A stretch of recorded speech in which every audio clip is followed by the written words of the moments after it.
Dito nga mga idolo ay duda ako sa hero namin dahil kung makikita nyo ay ang ganda ng picking nila.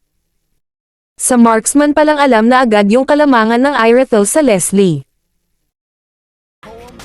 Kung makikita nyo ay early pa lang ay sumasali na sa clash yung marksman nila kung kaya't iniiwan ko na lang yung lane ko para makatulog na agad. Medyo nakakasabay naman ako sa mga kalaban pero yung badang talaga nila nito ay napakagaling maglaro. Mabilis na ngang mag-rotate at magaling pa sa zone ng kaya't dito talaga kami nahirapan sa badang nila.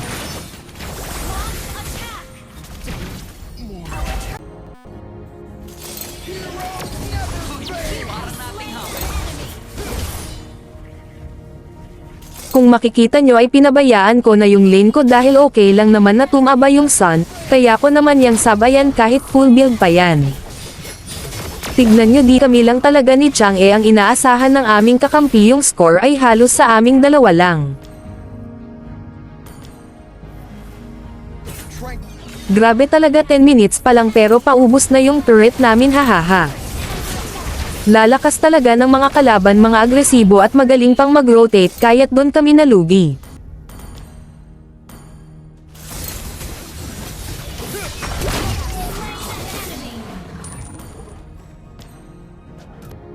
It would take an army to stop me. Heroes never fail.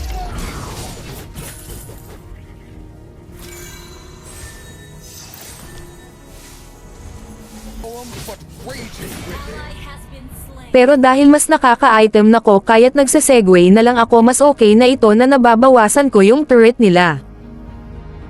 Gusto ko lang sabihin sa inyo kung sakaling may nagsesegue sa kakampi nyo ay play safe lang muna kayo at kung maaari ay huwag muna kayong pumalag.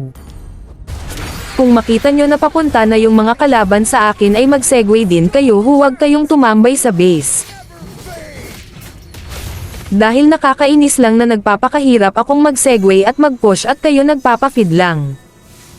Asan ang hustisya dun hahaha?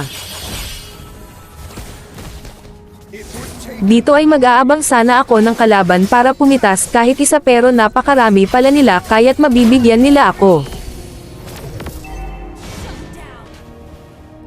At dito na nga matatalo na nila kami, bawi na lang ako sa next game hahaha. Okay lang yan dahil hindi naman lahat ng laro ay panalo minsan ay natatalo rin. Basta't ang importante ay ginawa ko naman lahat ng aking makakaya.